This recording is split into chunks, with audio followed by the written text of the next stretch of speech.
So what we will do today, that we will see that how we can plan the experiments and how we can understand the data.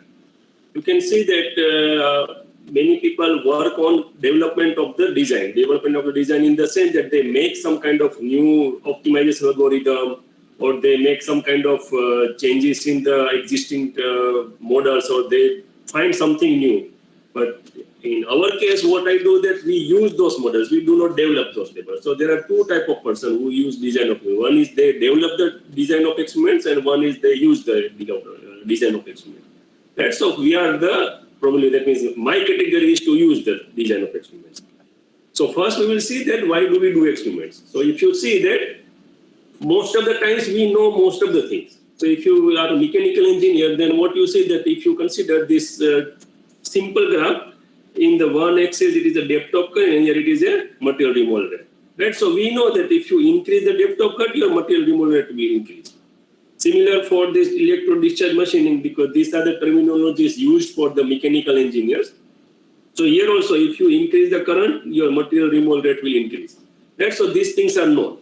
That means most of the things are known. You consider that you are hitting with a very, very high blow on the wall, that means more material will be removed or it will be damaged more. If you heat is very low impact, then it will remove less material. Right? So everything is known. But why do we do this experiment further?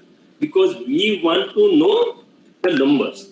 Because here what happens that if you change the material of the workpiece, then this MRI will change. Your train will be same, but your number will change. In one material, you may get 1 unit of material removal rate, but in another material, you will get 10 unit of material removal rate. Right? So these are the problems. That is the reason that we people generally do experiment to find out what is the number. And most of the progress in science and technologies comes from the experiments, because if you want to publish paper, you have to do experiments, because you know the theoretical analysis or theoretical papers have no meaning unless you do some experiment to validate those things. So that is the reason we do experiment. And sometimes what happens, you propose something new theoretically, but now you have to prove that you are correct. So for that also you require experiments. Now, how do we start? So first thing is important that you choose a current theory or you propose a new theory. Suppose you want to do some experiments. So first you have to see that what is the material, what is the workpiece, what are the different tools, what machines you want to use. So those things are important. So this is the most important parameter, because if something is happening in this particular case, then all the remaining part will be wrong. That means this is the foundation. So you may see that if the foundation is not very strong, then all building will collapse, even whatever you are mounting or you are constructing on the top of the foundation. So same thing happens for the experiment also. So if you select wrong parameter, you will get wrong results. If you select wrong machine, that is also a problem. So design of experiment, statistical analysis, interpretation of the results. So these things are common for most of the things. First thing important is this one. After that, it will be very smooth flow, as long as you understand that how to interpret this data. Right? So most of the part of design and experiment, statistical analysis, interpretation. So these are the three things. These are common for almost all the fields, not only manufacturing, it may be medical sector, agriculture, in almost all the things. So what are the things you require for experiments? So first thing is the planning. So planning is important. Planning, that means you have something to do in terms of the machining. That means you want to do some type of milling operation, you want to do some turning operation or grinding operation. So on the top of everything, two things are important: time and the budget. Because we know that we cannot continue experiment on a low budget, because as soon as you start experiment, you have to spend money in terms of the workpiece, in terms of the cutting tool, in terms of the machine. So you require capital investment also. And you cannot continue experiment in finite time. Right? Because there is always time. Because if somebody has given some money, they always want that within certain period of time, you should give some results. Right? So these are the two biggest constraints in terms of the experiment theory. It is the reason we design experiment.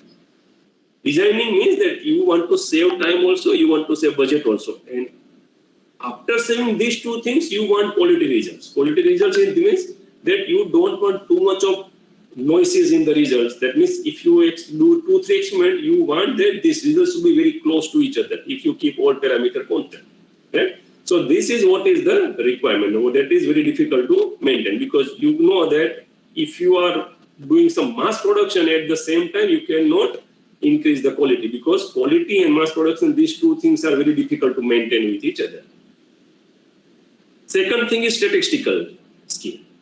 So planning skill, you have to go through time, budget and all these things. What is the particular problem you want to attempt? And once that thing is done, you have already decided this is the machine, this is the workpiece, tool, and these are the things you have to use.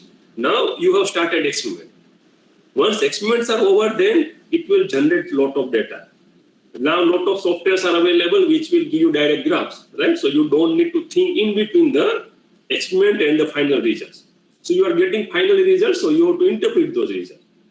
The interpretation is very difficult because it will give you some increasing, decreasing, or some kind of non-linear graph. So now you have to see that how you can extract the physical meaning of the experiment. Because if you see all this regression analysis, then design of experiment, they will give you numbers only, but they will not tell you that which process you are using, right? You use one process, grinding at other location, one time you are using turning operation, you are using milling operation, every time it is graphs, right? So software does not understand that which process you are using. It will accept some numbers, that means you are changing some level of the parameters, you are measuring some material removal rate, tool wear, something on the other side. It will just link these two parameters, input parameters, output parameters. But it will not tell you that what are the things you are getting from the result. So interpretation is your one, right? So that is very important. You have to interpret the statistical results. Then teamwork, because many times what happens that whatever results are coming, you are not able to understand everything by yourself. So you have to take help from the other people, right? So if you do some experiment on the machining parameters and heat generation happens, sometimes you are using coolant, so you require some fluid mechanics person help. If it is a heat, then you require some person who understand the heat transfer in the different workpiece and the cutting tool or solid material. So you are dependent on many people, because you are not the person who will learn everything in 1 hour, right? So it is difficult to learn everything, whatever is available. You have to take the help who are already expert in this particular field, right? So it is better to use in the form of collaborator, not in the form of competitor. Then most important thing is engineering, right? So whatever statistical data is coming, that you have to understand in terms of the engineering. That means you have to understand in terms of process mechanics. You can tell that your graph is increasing and decreasing, but why it is increasing and decreasing, that is very important to understand. Second thing is that when you are planning your experiment, you have to decide the levels, right? So you are selecting the level like RPM, feed rate, depth of cut. These are the basic 3 parameters in the machining. So when you are selecting those parameters, you should have some basic knowledge that what are the safe zone of the selection of this material, because every machine has limitation, every tool material has a limitation. Beyond a certain range, you cannot perform any experiment, right? So consider a simple example that your depth of cut you can vary in terms of a 0.5 millimeter, maybe 0.1 millimeter, but you can vary RPM in terms of the thousands of RPM, right? So process parameters have their own range where it is very, very acceptable for doing experiment. Now applications, you know that it is not only manufacturing, but there are a number of fields are available where people are using this particular thing. That is administrative, marketing, hospital, pharmaceutical. There is no end. And if you see the publication, you will see that it is not only design. People have used Taguchi method also. They are using optimizers, neural network, fuzzy logic. There is no end. Means it is like an ocean. You do not know that which process is good, which process is bad. So people are attempting many different processes. Some people, what they do, that they compare 2-3 different methods and then they tell that this is better for their application. Some other people will tell them, no, this is not good for my application, but this other process is better for my application. So that way you can see that graph is continuously increasing. And these are the different fields. You can see medical field, engineering, these are on the top because they do require a lot of experimentation to validate the final results. Now coming to the variation of the experiment, because if you see that if you are experimental person, then you will understand that if you do experiment at a set parameter and if you repeat the same experiment just after first experiment, you will see there is a variation. That means you will never get the same result even if you keep all the parameter constants, right? Because that is called the variation in the experimental data. So how much variation is important for a particular experiment? That means how much it is acceptable. Right? So that we have to find out doing experiments. So one experiment cannot give you the exact result, and you cannot believe that this is the correct result. So if you do 2-3 experiments at the same level, you will see there is variation. And if these variations are gathered at one location, that means you can understand that this is far from your target value, but they are gathered at one location. So that is something, that means some particular error is there in your machine or your process step, which you have to nullify or which you have to reduce in the next step. So why do we not get the same results even after you keep all the parameter constant? If you see, if you do measurement of the hardness on the same material at different locations, suppose you have very big component, and then what you do hardness measurement at this location. It is same material, same workpiece, same machine, but still you will get variation. So how much variation you will get? This much. Right? This is a simple example, but it can be different for different process also. So what is the reason for this particular thing? That first thing is the operator. Right? So what are the difference? The working condition is very important. Right? That is important for both the person, operator as well as machine. Right? So if your machine is required to install in some kind of a climate control environment, because it is very, very highly sophisticated machine, or it is very sensitive machine in terms of the temperature change, in terms of the humidity. So that is very important. Fatigue, it is person related, because suppose in the morning, if some person is doing experiment and the same person is doing a repeated experiment at 5 p.m., then there is a fatigue, because it is very monotonous job. So there may be chance of the change in the results. Experience makes difference, because a new person who is not aware or who is not knowing how to operate this machine, if he is doing experiment and a person who has operated that machine for 10 years, you will see there is a lot of difference. Machines and measurements. Now you have to see the correct machine. Correct machine in the sense that it should work without any type of problem. So 3 basic parameters are important: accuracy, precision, and the resolution. So accuracy, this thing you will see in within 1 or 2 slides. Material is important, right? So if you select a material and if you see that after doing 5 or 10 experiments, your job is completely used. Now you are selecting another material, another job, the same material, but suppose there is a chance that that material has come from the different lot, right? So lot to lot also there is a little change in the material properties. Basic problem is the defects, because no material is free from defects. So which defect will create problem, which way in your process, that is difficult to understand, right? So these are the parameters which are uncontrollable. That means even if you select a highly experienced person, you are selecting very accurate, high precision, high resolution machine. But if your material has defects, that means you can't do anything there. Right? Initial stock condition, that is what I just now told, that you are using you are using one material, it is over, then you are using second material, but it has come from the different stock. So that is a problem. Tool, suppose you are doing machining operation, then its sharpness is important. If it is a coated tool, uncoated tool, it is a run out or not. So these are basically the quality parameter of the cutting tool. And if you covers all these things, there is another parameter. This is something related to climate. That means temperature, humidity, or some parameter. Vibration is also there. So these are the parameters which are not directly coupled with this particular process, but it is coming something from the climate or some kind of working environment. Right? So you have to see all these parameters, and then you see that how closely you can select the perfect condition. Because you can see that all the things are very difficult to maintain.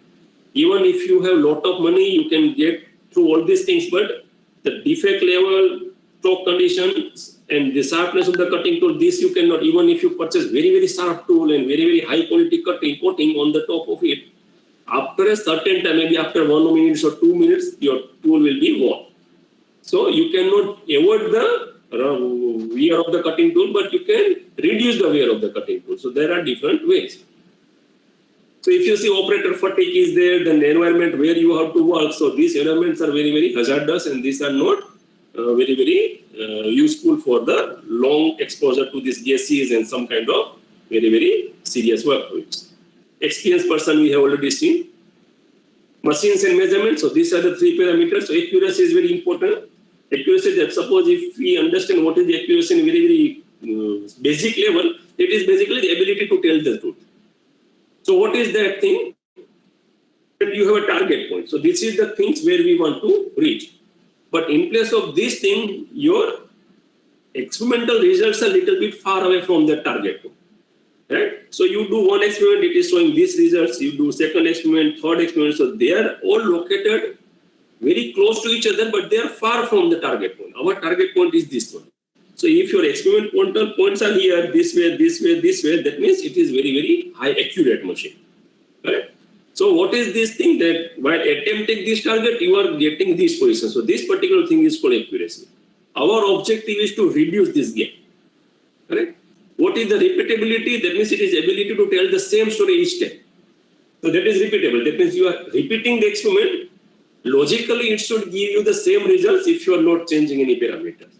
But it is not happening. That is happening here in this case. Consider that your accuracy is obviously it is not good. But you consider that this particular thing, if it is showing results, first experiment is here, second is also on the top of that, third experiment is also top of that. That means its repeatability is very, very high. But that also we know that is not going to happen because every time you will end up with some kind of uncontrollable parameters or some parameters which are not able to maintain within the experiment results. So these are things are also there. So what is this repeatability? That you do 10 experiments and how these 10 experiments are spread from each other. So that is called the repeatability. Resolution, that means how detailed you are telling the story. That means what are the small points or what are the small steps you are taking.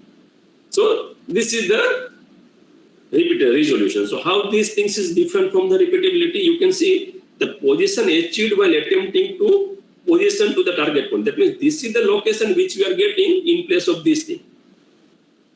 Resolution is the same thing, but what happened plus the finest increment of the motion which can be programmed. That means you consider that you have a mobile phone and you can see that it is HD resolution, it is full HD resolution. That means it can give you pixel to pixel high density. That means you will see that photograph what you are taking or you are looking at the different type of web pages, they are very crystal clear. You will not find the word which are very hazy in reading. So this is called high resolution. But if you go with a low resolution like a 480 pixel or maybe less than 360 pixel or something like that, you will not get very clear picture. So same thing happens in the machine also. Suppose you want to move one position, suppose consider this is the target location, it is 0 position, that means starting position. And you want to move to this location, this is 10 millimeter away from that location. Right? So when your cutting tool is moving from this to this thing, is it exactly moving to the 10 millimeter or it is going from 10.1 or 10.01 or it is going from 9.99, it is going from 9.09. So you know that there is always a measurement error. Right? So how close you are going to this 10 millimeter, that is called the resolution. Resolution in terms of what is the step level. So this is, you consider it is in the step of 0.1 mm. Correct? This is in terms of 0.01 mm. So this resolution is higher than this one. So smaller is the number, higher is the resolution. So these are the properties of the machine tool. That doesn't mean that you always go with high accuracy and high resolution machine. Sometimes your application or sometimes your output may not require such a high resolution. So that means if you can do work on the your engine lathe or whatever conventional lathe is, then why do you invest money in the CNC? Ajay Sirpara sir, may I interrupt? Yeah. Actually, some participants are some beginners. Okay. Oh, may I request you to slow some speed so that some are not able to understand your right. Okay, understood. I'm going slow, sir. Slow speed, yeah, sir. Yeah. Slow. Thank you, sir. Thank you. So you understand that accuracy, repeatability, resolution, these are the things which are important for all the machines and all the measurement also. It is not about the machine, because if you do machining operation, after that you have to go to microscope, you have to go to surface roughness measurement. So that measurement is also very, very important. So this is called result. So now coming to the workpiece. Now you see that workpiece has defects. So these are the defects which are creating problem in the output of your result.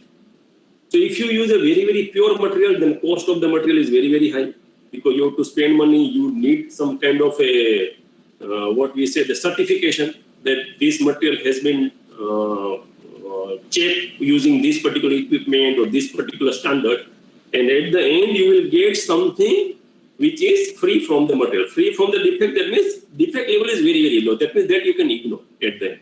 But then you know that it is going very costly. So you have to find some way where it is not creating problem in terms of the cost, but still it is little bit less defect.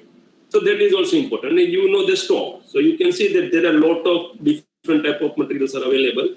And consider that if the two materials are coming from the two different load, that means the process is same, but it has manufactured today and maybe tomorrow. That means if you spend some times in between the process, you may end up with some kind of temperature variation, pressure variation, humidity variation during fabrication process, and you will not get the required results even if all parameters are going or you have selected very good machine, good material.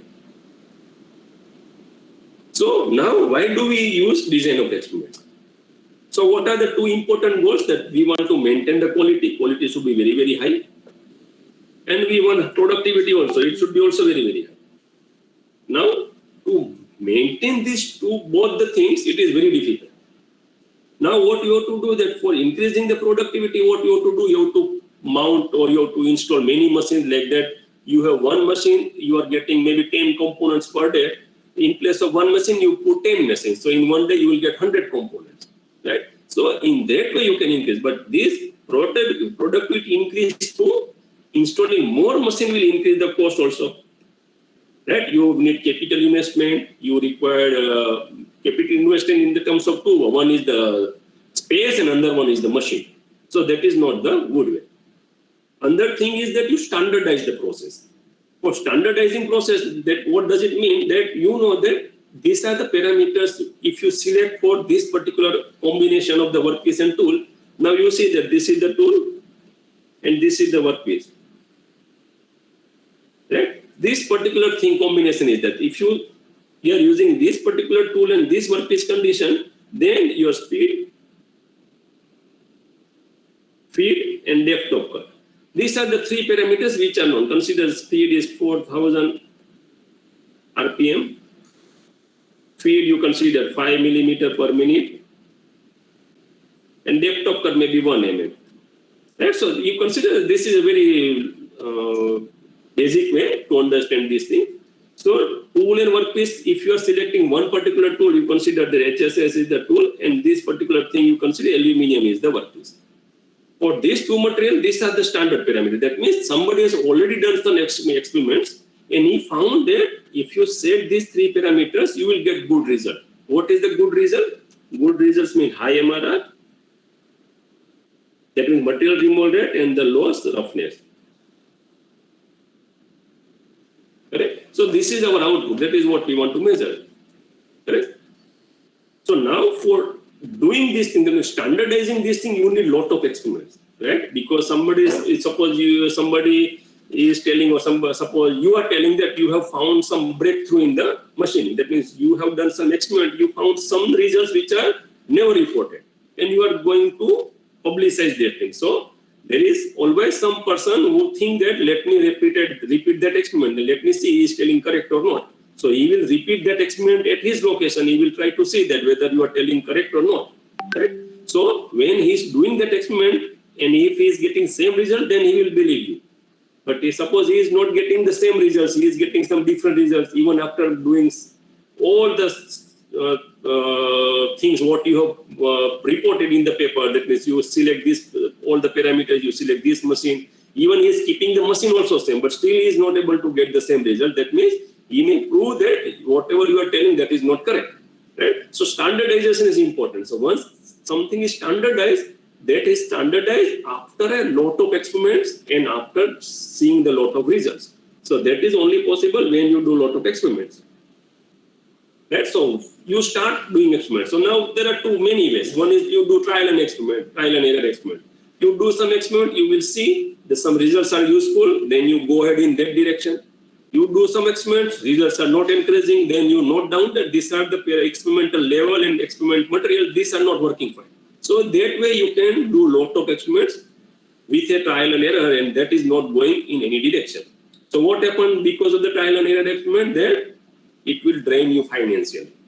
you have to put lot of money in terms of the machine, in terms of the characterization equipment, in terms of buying quality components, quality raw material, right? The second thing is time consuming, because you are getting some result, but how you can correlate this graph or the results with respect to some kind of a logical conclusion? Because after experiment, you will get some data. That data you have to interpret, and then you have to come with some logical conclusion, useful conclusion, which is not available, right? So this is a problem with a trial and error experiment. That is the reason we design the experiment. So we are designing experiment. Designing the experiment, that means you are doing some systematic way by which you can find out that these are the results which you can plot in terms of graphs, and you will get some kind of conclusion, right? So to draw valid and indefinitive or definitive conclusion from your data with the minimum use of resources. Minimum use of resource, that means that you don't want to spend too much money in terms of the running of the experiments, and you want to don't do too much of experiments in terms of numbers. That means you want to, suppose if you are doing 10 experiments and if you are coming to the logical conclusion, why you should do 20 experiments, right? But you should also understand that more number of experiments will give you more reasonably good results. So there is always a upper limit on the experiment. Now, coming to the problem understanding, that means you want to do some experiments. So now how do you start? So first thing is that you have to correctly state the objectives, right? That means what are the things you want to do. So while doing these particular things, you are end up with one big problem. That means you are selecting too many factors or very too few factors. So there is always a limit on both the sides, right? So if you include too many parameters, right? So what is the problem? Problem is that they will affect each other during the machining operation. How it is affecting? Suppose you consider one parameter that you have a workpiece and you are doing turning operation. Turning operation is the lathe operation where you to remove material from the workpiece or cylindrical workpiece. Right? So your cutting tool is here. So now you go with a very low depth of cut. Depth of cut is very, very small, maybe 0.1 millimeter or something. Right? So you are removing very small amount of material. So when you are removing small material, the forces on the cutting tool is low. So you can go with a high feed rate. That means your tool can go very fast and you can increase the RPM also. But now you consider your depth of cut, you are increasing from 0.1 millimeter to 0.5 millimeter. Now your tool is severely loaded with the forces. So at that time you cannot go with a high feed rate. Right? So these parameters are coupled. Right? So if you increase the number of parameters, speed, feed, depth of cut, then you use different material, coated tool, uncoated tool, then you select the process, like in one case you are doing a straight turning, in another case you are doing taper turning. So these are the many parameters you are adding in the process. That is also not good. That is in terms of the higher selection. Consider lower selection, that means these are the three basic parameters, speed, feed and depth of cut. So you cannot ignore these three parameters, right? So you should not select only two out of it or you select one out of it. That is very problematic. So there is a limit on both the case. You cannot select very high number of parameters. That means sometimes what happens, you think that let us select all the possible parameters. So you can do a small set of experiment and you can get lot of data out of it. That is not possible. Right? So not measuring the right quality characteristics or response and arriving at a conclusion which is already known. So now how do you avoid this thing? For doing this thing, what you require, we do literature survey, right? When you write a thesis, when you write a paper, there is always a one parameter that is called literature survey. Why do we do? Because we want to know that what has been already done, right? What is already known. So you have to do something which is not known or which is not already done. Then only you can get something which is useful for you as well as for other people who want to do some work, right? Sometimes what happens, unclear objective. Unclear objective, that means even after doing literature survey, you are not able to find out that what is not done. Whether it is in terms of the different material, in terms of different work, different cutting tools, different machine tools. So what happens if you go this way, you will end up with the time and the money loss. So you are spending a lot of time in the experiments, you are buying some very costly machine tool and the costly workpiece material, but you are not end up with getting some good results.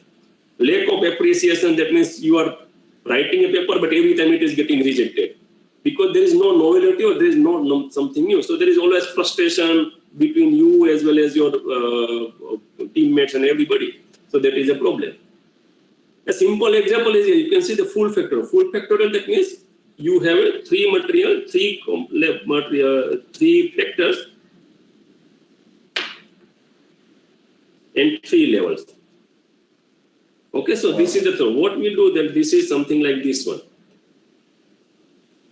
So you have 3 materials here. So this is the one factor, right? So one factor has 3 levels. Consider 1, 2, 3.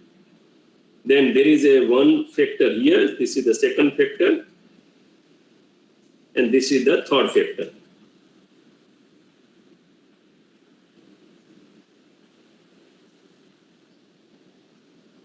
Right? So what we do in full factorial, this is 1, 2, 3, this is A, B, C, and this is X, Y, Z.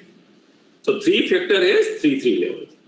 Right? So what we do here, that we select this one parameter, we go with this parameter, and then select 1 A, and you select X, 1 A Y, 1 A Z. So this way what you do, that you go with the 2 also. So 2 A X, 2 A Y, 2 is like this way. So what you are doing in full factorial, you are selecting all possible combinations. Right? So that is full factorial.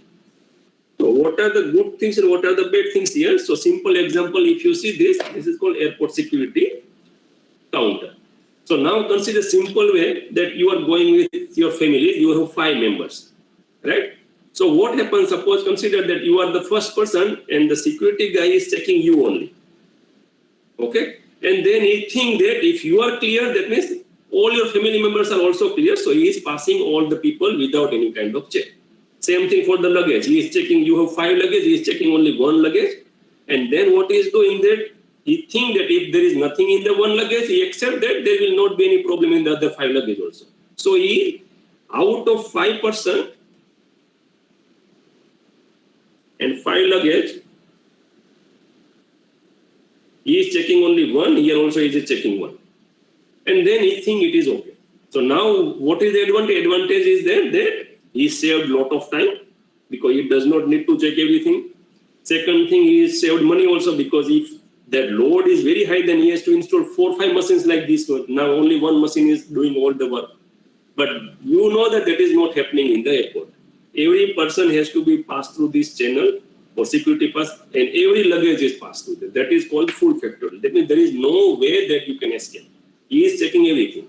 So what we do in experiment, you consider that you are doing one experiment, and if you think that by doing single experiment you are getting result, and you accept that if you are doing this way, then next experiment you don't want to do, you can go to the third experiment. You don't want to repeat the experiment, right? So same way, you can see that earlier I have given example, that is 1 AX, 1 AY, 1 AZ, 2 AX, 2 AY, 2 AZ. Suppose these are the 6 experiments, right? So by doing one experiment this level you think that you are getting some result. So you think that if this is the result, let us not do experiment at these 2 levels.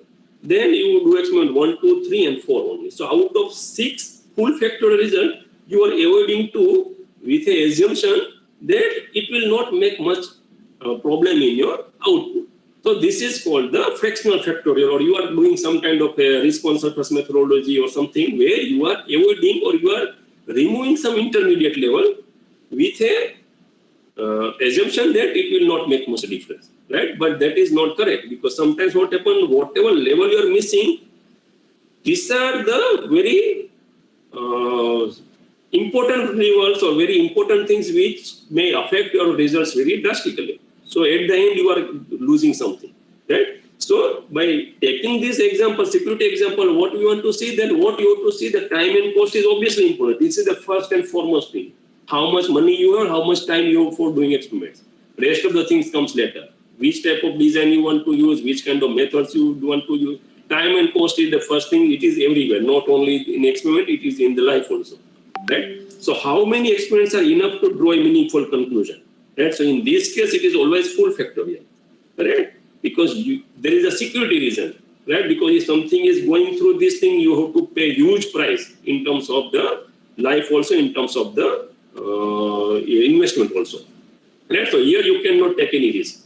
But when you do experiment, suppose you want to do experiment in some kind of medical field, right? In medical field, we know that if something goes wrong in terms of medicine, then there is a huge problem in terms of the health and in terms of the death of the person. So you cannot take any advantage in terms of reducing the experiments. Same thing for the experiment with a nuclear physics or some kind of things where you have very huge outcome or you have a huge problem if you remove or if you want to avoid some kind of experiments, right? So you have to also see what is the effect of missing experiment, because we missed 2 experiments out of that 6 experiments. Will it make any difference, or it is okay to do these things? So this particular knowledge comes with experience, because we know that in machining operation you can avoid some parameters like a selection of the CNC machines. You can use low-cost CNC machine also, and you can end up with some kind of good conclusion. If you are operator is a very experienced, your material is defect-free, your cutting tool is also very sharp. So these are the things by which you can find out that which is the important level. It is a full factorial. That means you want to couple all the level with all the factors, or you can remove some parameters or some experimental levels which are not very important in the final experiment. Now, another important parameter is repetition and replications, right? So these 2 terms are different. Let us see how they are different. So repeat and replicate measurements are both multiple response measurement taken at the same combination of the factor. So what does it mean? That means you do one experiment. Okay. After doing experiments, you get some result. And now you think that let us repeat this experiment 2-3 times. Right? So you do the same experiment 2-3 times, you see that there is a variation in the result. That is obviously we have seen a lot of results, because why we are getting variation in the results. So now you understand that something is wrong in the machine, something is wrong in terms of which you can control, then you can control using by changing some parameters. If it is uncontrollable, that is temperature, or it may be pressure, or it may be humidity, then you have to install your machine in some other location. Correct? So now these are the things. So repeat experiment, that means after doing first experiments, you are doing second experiment there itself.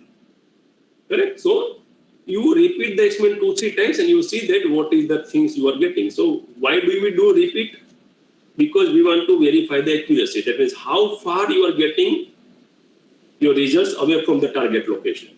And to find the possible flaw in the experiment, whether it is your method by which you are getting this variation, is it because of the machine, is it because of the cutting tool, or it is because of the temperature or some other parameters, right? So that's why you repeat the experiment. Replicate is different thing. What does it mean? Replicate, that means suppose you have done one full set of experiment, right? You have done 10 experiments and you got some results, right? Then what you do that you publish or you write a paper. Then it is going to the journal.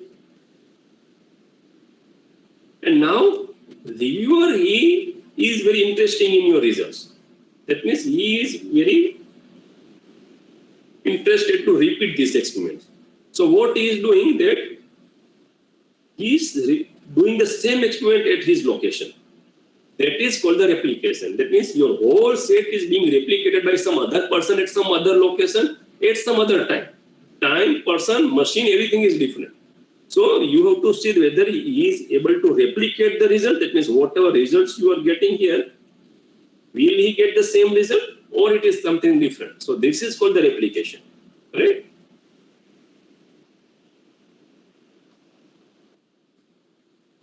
So that is called peer review. That means somebody is there who will certify you. That means whatever you are getting the result, these results are very useful and they are acceptable. That means if somebody is repeating those, that means if somebody is doing the same experiment at some location, he is going to get the same result. So it includes the variability from changing the equipment setting between the runs, variability from the other environmental factor that may change over the time. So that is important. It will also tell you, or you will check and see if the control experimental was conducted in scientific practice value. That means this is called the standardization. Suppose you know the standard of one particular thing, that means something is already standardized, process is already standardized, so you have to maintain the temperature at that level. So because if you do some kind of a wear test, you see that if the wear is known in the standard, it will always tell you all the conditions, that what is the size of the ball you are using, what is the workpiece material, what is the load on the workpiece, that is also what is the speed at which you are rotating. So these all parameters are standardized. So if you are using all the standardized parameters, that means chances are very, very high that every time you will get very close result. That means the variation will not be too much high. Now, it is known that you have to repeat or replicate the results. But now second is how many times? You are doing one experiment, you want to repeat how many times? It is 2 times, 3 times, 5 times, 10 times, how many? Right? So it increases the sample size. Now you know that if you are doing 10 experiments, if you repeat the 10 experiments 10 times, it is 30 experiments. So sample size increase. The sample size increase, obviously, time and cost is also one of the factors. Second thing, advantage is that it will reduce the signal to noise ratio. Your signal strength is very, very high, then the noise will be reduced. Right? Cost and time, I am writing this thing every slide because this is the only parameters which will make difference at the end. Now let us take a very basic example. Now you can see that you have done 5 experiments and you are getting average. Now these are the results of the 5 experiments. This is output, right? So minimum output you got 10, maximum is 10 and average is 5.2. Now you are doing the same experiment 10 times, 9 times. What you are doing that this is the different output. And now what happens here? Again, the minimum is the 3 only, maximum is the 10, but you see the average is changed. Right? Why it has happened? Because you can see that only 10 is very, very high in this thing. Right? And all other parameters, these are located, all are less than 5. There is nothing in between 6, 7, 8 and 9. That means there is a chance that this 10 experiment, whatever it is, then it is something happened in this case. That means it is not done properly. Because you know that if 8 experiments are all collected or all gathered at low value where it is moving from 3 to 5, that means chances are very, very high that these are the correct results, not these 10 results. Right? So 10 can be omitted. So if you omit 10, this average will fall down further. So now what we are doing that, we want to see that what is the level of variation in your experiment. So that level of variation is only possible to find when you repeat the experiment. And if you repeat more number of times, you can increase the signal to noise ratio, right? But that doesn't mean that you increase from 9 to 20 or something like that, because there is always time and cost associated. That you have to always keep in your mind. Yeah? So now what is important? Bad result or good results? Now you can see that suppose somebody is giving you one component and is telling you that you tell me that this is good or bad, right? So if somebody is giving one component, then what is my objective? My objective is to find where is the fault, right? Because you have to tell that person that this is good or bad. So if you tell it is good, that means you are certifying that there is no problem with the component. But to tell that what is the problem, you have to always search for the bad things. That is what the quality engineer does. After making one component, it is always going through the quality check. So when somebody is doing quality check, his objective is not to find out what is the good. His objective is to find out what is the bad, right? But in paper publication and everything, if you see that you always find the good things about the paper. That means their process is good, their results are good, efficiency is very, very high. But very rarely people is telling that where is the bad thing, right? But in the production run or everything, our objective is to find the fault. Our objective is to find errors. So if you find that there is less error or no error, that means you are going good. So our objective should be find out what is the bad thing about the result. Then you can do improvement and you can do some kind of changes so that you can go from bad results to the good results. Now coming to the randomization. So randomization is also important. Randomization in the sense that consider that you have level something like 1, 2, 3, 4, 5, 6. So these are in sequence. Correct? So you are going from 1 millimeter to 2 millimeter, 2 to 3. So what do we do in randomization? Randomization will do something like this. You do first experiment at 1 mm. You directly go to 5 mm. Then 5 to you go to 3. Then 3 to 6. And 6 to 2. And then 2 to 4. So this is called the randomization. So basically you are not going in a particular sequence. So what do you achieve by doing this thing? That you are avoiding bias to a particular experiment. What is bias? Bias in the sense, simple example is like that you are making chapati, right? So you start your stove, you put a tawa on the top of it, and then you are making the first roti. So making the first roti will take time because you are giving some time to get that tawa heated, and then you will get the roti. But once that first roti is done, the second, third, fourth will not make much time because you are already using the heated tawa for making the second. But then you cannot compare the time for the first making time taken for the first roti and the time taken for the second roti because initial conditions are different. Right? For doing this thing, what you have to do that you have to first keep the tawa at the same temperature and then you put the roti one after another. Right? So then you can do. So that means every time your initial condition should be same for doing the experiments. Otherwise, you are end up with some results which you cannot explain at the later. There is no any kind of trend. So that is the problem. So what is the thing? Ensure that all level of effector have the equal chance of being affected by the noise factor. If there is some problem, consider that high temperature, right? High temperature experiment. High temperature experiment, that means this is what example we have taken, that you are putting a sample in a chamber, right? So here what we have to do that initially when you are putting the sample in the chamber at that temperature, room temperature, you want to do experiment as 100 degrees centigrade, right? So now what you do that you are increasing the temperature while sample is already inside. So for reaching this temperature from 27 degree to 100, it is taking consider like a 5 minutes time. So your 5 minutes is your sample is gradually heated. That is our first sample.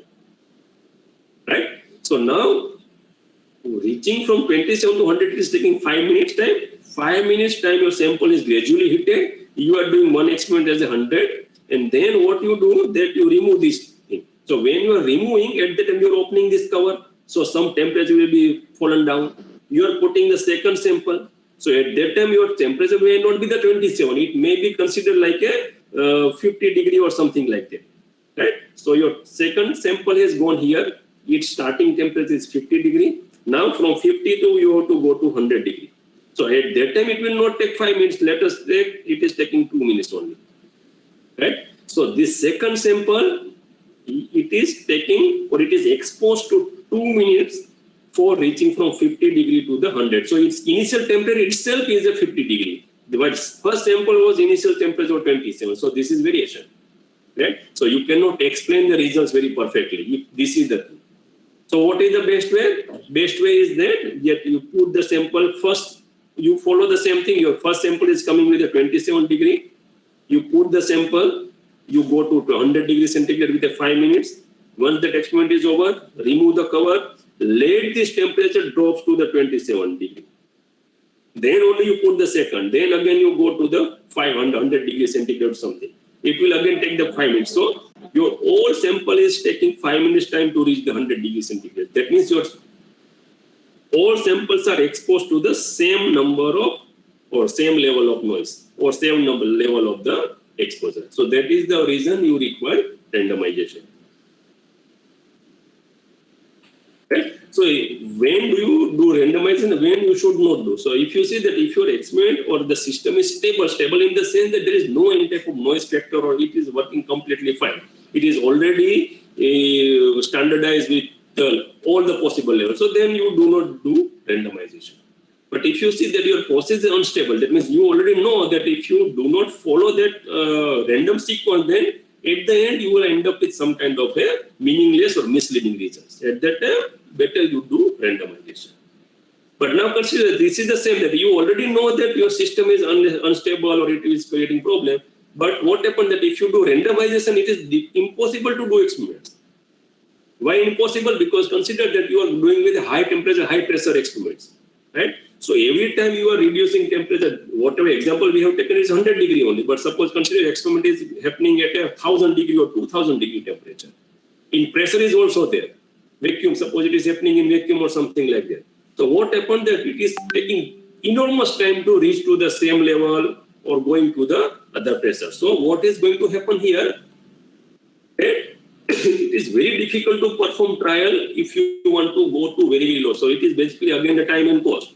You are spending a lot of time in doing one experiment because again you have to go to the initial condition with the temperature of room temperature. Again you have to shoot up temperature to the 1000 degree. So it is very difficult. It is very time consuming and cost consuming. So it is better not to do that. But you know that something is happening that you have to do. Then there is no other way. Then what you do? That you reduce the level of that particular parameter. That means suppose it is a temperature. Suppose you are working with a temperature variation, you consider that suppose you have 10 levels, consider let us say 3 levels, 500 degrees centigrade, 1500 centigrade and 2500 centigrade. So this 3 level is difficult. Now in place of 3 level, can you do the same thing with the 2 level only? If you can do this thing, what happens then you can save the large number of experiments. If there are 3 level and 3 factors, you can remove almost 9 experiments without any problem. So there you have to see depending on which kind of experiments you are doing and what is the importance of this particular missing experiments. Right? So what you can do in under the circumstances, it is desirable to change the factor level with a less frequently change other. So you do not do so many change in the parameters. Then only you can do randomization. So how do you decide that what is the cost associated with the change in the factor? How much is setup time? That we have seen that if you want to jump up temperature from room temperature to 100 degree temperature, you are taking 5 minutes every time. So whether that 5 minutes is justified for that or not. How many factors in the experiments are expensive or difficult to control? So that also you have to see. And where do we assign the factors whose levels are difficult? That is temperature level, pressure level. So you have to see that whether with a less number of levels, it is possible to get some good conclusion out of the results or not. Right? So now coming to very general points. So now how many input level of the input parameters? Now you can say simple example, you go with a 2 parameter level. So you have only 2 parameters of any pressure, any level, any factor. And there is another code, it is called the more than 2 parameters. Let us see in terms of graph. So you have done experiments with a 2 levels. So one experiment results you are getting here, and another you are getting here. So what is the easiest way that you tell this thing that if you change input from one log and another location, your output is a linear trend, right? Because you have to join these 2 points only. And you can tell that with increasing input, you are increasing the output. This is the linear trend. So even a single linear graph is enough. But now you increase the one more parameter. That means one level you have increased. So you are getting result here. So now you cannot tell that it is a linear graph, but you can tell that your input is saturated at this level, because now you can say there is an increase in the level. Correct? But after doing this thing, what happens? You are not getting an increase. So that means it is stabilized. So you can tell that your output is affected up to this level only. So you can do one thing, that you can do a number of experiments within this range, because you already know that this is the saturation level of your input. That means there is no change in the output if you increase further your input in this direction. Right? So this is the problem. So now advantage of going with a more than 2 point is this one. That means you will find something in between these two. If you go with more number of points, that means now you know that you have to do experiment within this range. So now you go with the second range here. So now again also here what is happening, that your graph is again going this way, but there is saturation here. So by doing more number of experiments, what is the advantage? More number of experiments in the sense that between the two range, suppose it is a 1 and it is 10, so let us take some unit. It may be pressure also, temperature also, it may be something else. So if you go with a 1 and 10 here, you will get the linear trend, but if you go in between these two, you will get the real picture of your processor. So that is the big advantage here. Right?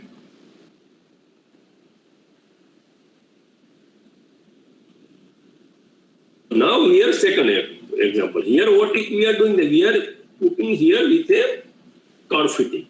So you can see here that if this is going in this direction, you can see that this is the loaded with the more number of things. Basically you are doing polynomial fit. Polynomial fit, that is you are putting more number of exponent in this particular case. And in this case it is a straight line fitting. So if you go with a straight line fitting, you will find something interesting to see here, that if you see this parameter, you can see that suppose you want to see that what is the highest output with respect to your input. So you will see that line where you are getting the highest output. So highest output may be something here. Right? So this is the peak point. Correct? But this is the peak point, and this is the location where you have not done any experiments, because your experimental points are here only 1, 2, 3, 4, and 5. But because of the curve fitting, you got something new which is located here.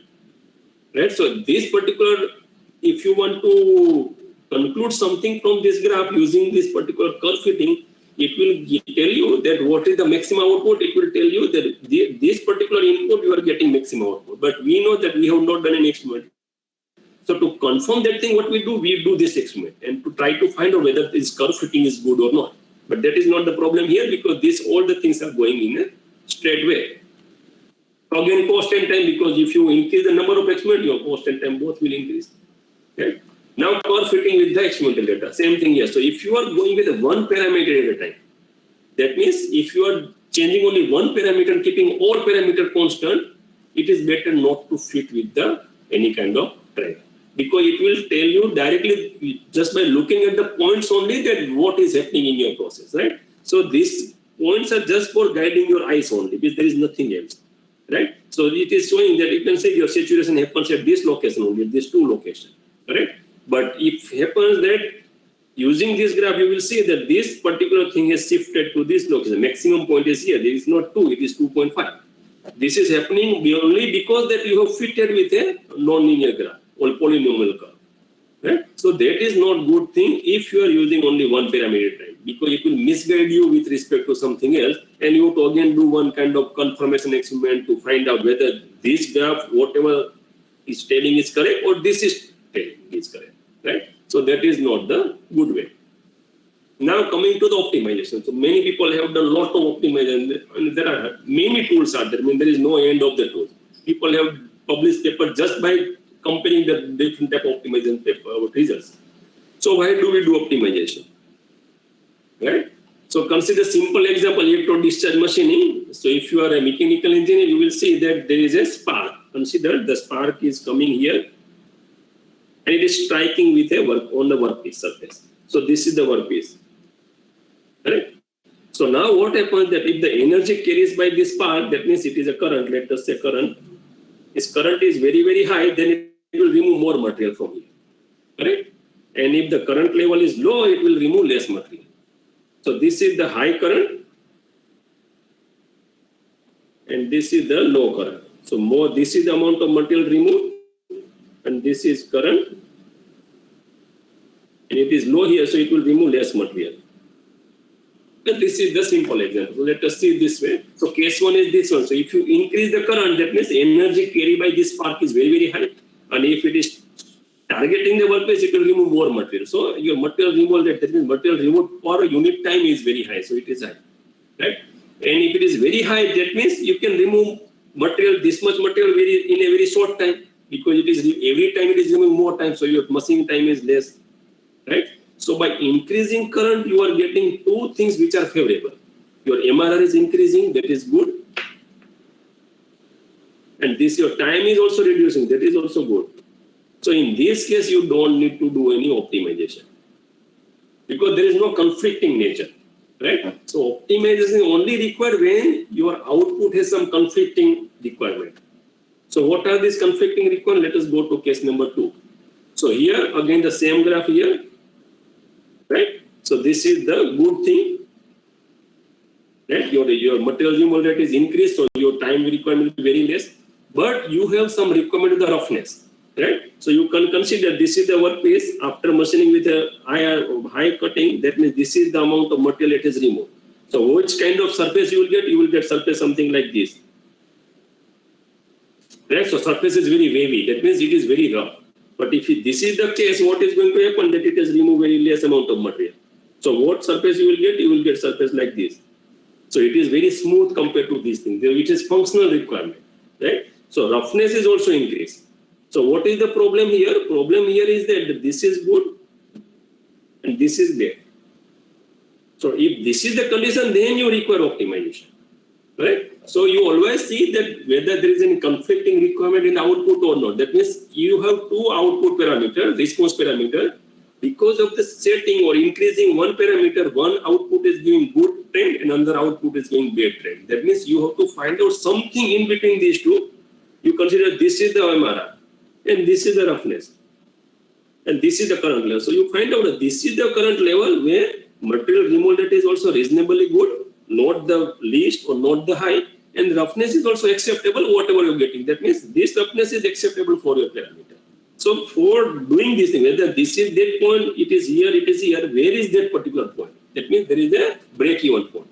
So there you can find out using this optimizing tool. But if all the things are going favorable, it is understood that higher is the current, higher is the output. But here, higher current is giving one good result, but it is giving bad result for the other case. So this is the problem in the output. So I think let me stop it here, then you may ask many questions. So an improvement in the output is determined effect of the input parameters. That is the reason we do this thing. So let me stop it here. And if you have any question, then you may ask me.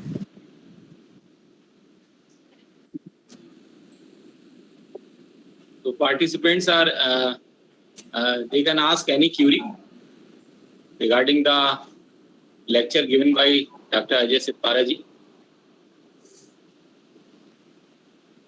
Very nice lecture, sir. Very in detail study.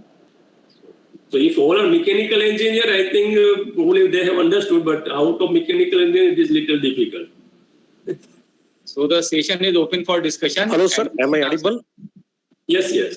Yeah, am I audible, sir?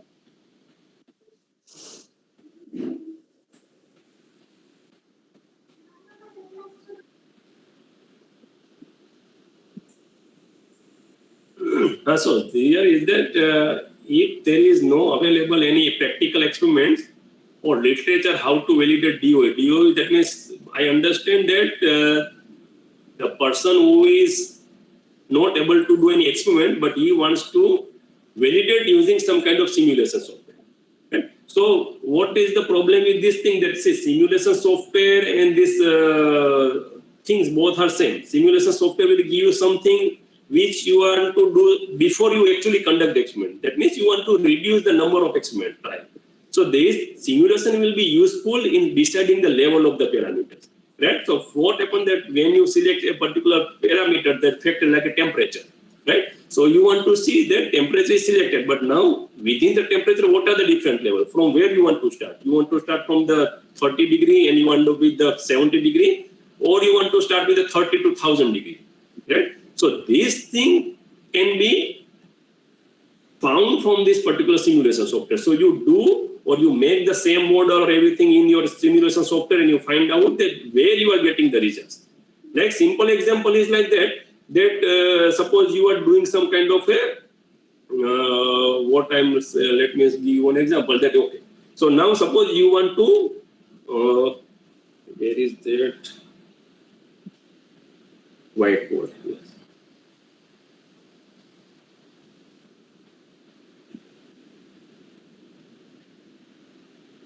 So any other question from the audience, you can ask. Sir, I have typed in the chat box.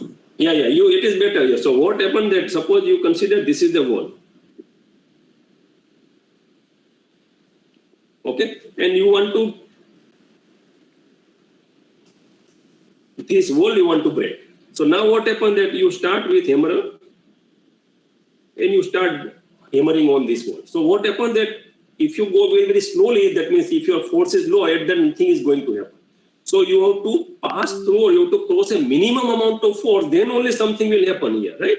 So that minimum amount of load, that is called the offset load. That means your graph will something start like this thing. Right? So this much amount of load has no effect on the output of this particular thing, right? So what happened that if you select a temperature like a 30 degree temperature for your experiment, and 30 degree temperature is no any kind of change in the condition of your workplace. That means it is not good. So better you go with a 50 degree or 60 degree. But without doing experiment, who will tell you? So only the simulation software will tell you that this is going to happen with this particular experiment. So for simulation software, what you have to do that you have to find out what is the level of the parameters. And once it is found, then only you can get the things done there. Right? Error graph, there are many ways to interpret the error graphs. Error graph sometimes will tell you that if you are repeating or if you are repeating experiments 5 times, then it will tell you that what is the variation in that 5 times. Right? So that will give you the output. So simple, it is something like that. So you have one graph and there is a variation, something like that. So this is the output and this is the input.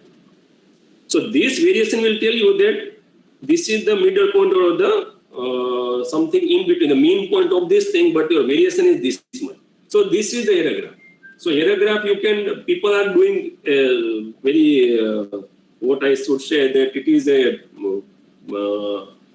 value to value, that means actual value of this thing. So this is the actual value. Sometimes what they do, that they put a standard deviation, that how far your experimental values are away from the mean value. So this is called the standard deviation.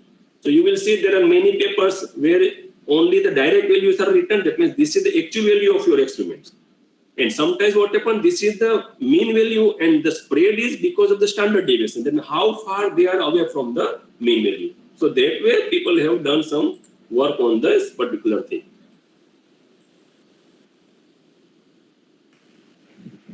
Hello. Yes.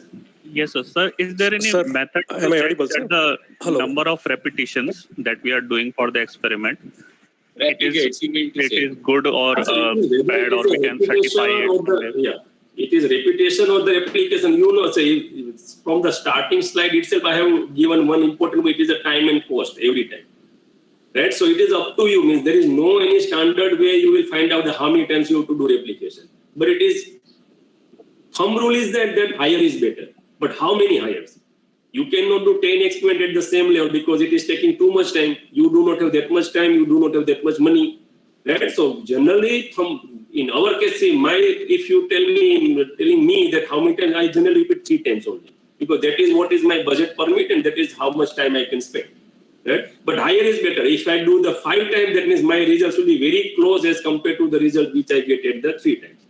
But that is not acceptable practically because there is always limit in terms of the time and cost. Right? Sir, actually, I'm asking regarding any way to check, like to prove that, yeah, I have taken 3 and 3 is good, like that type. If there is any method regarding that. No, I have not come across any type of method because it is person to person, it is changing how much you have money and how much you have time. That will decide that how many times you will do replication or repetition. Yes, thank you, sir. So if there are 2 machines to choose, that machine point of view I already explained, the repetition, the accuracy, resolution and the repetition. So you select something which is more in both the 3 cases. So book, in my case, I followed that Montgomery book because Montgomery has 2 books. One is special on design of experiments and another is on the response surface methodology. So this is standard book. Probably I have seen many people have used this book and there are many other books are also there, but generally I follow that one.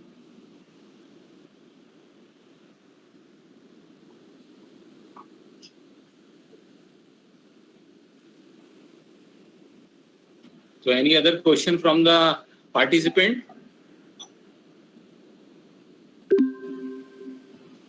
So I think Dr. Ajay Sitparaji, there is no more question. Okay, no problem. And so you have a very in-depth vision of your views about the understanding of or the selection of the data for design of experiments. Yeah.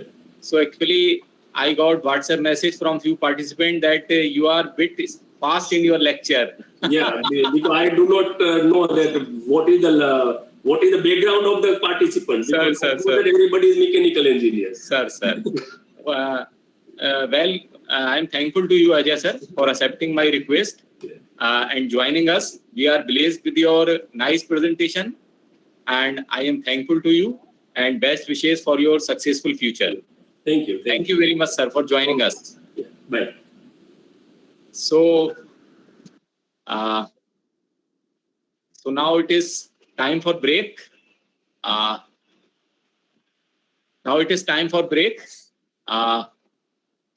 I will share the link in the WhatsApp group for feedback.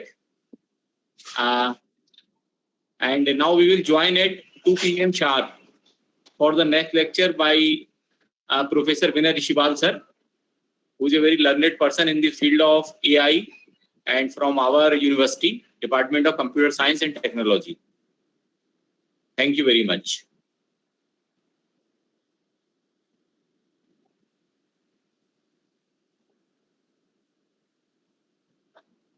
Now you can leave the meeting.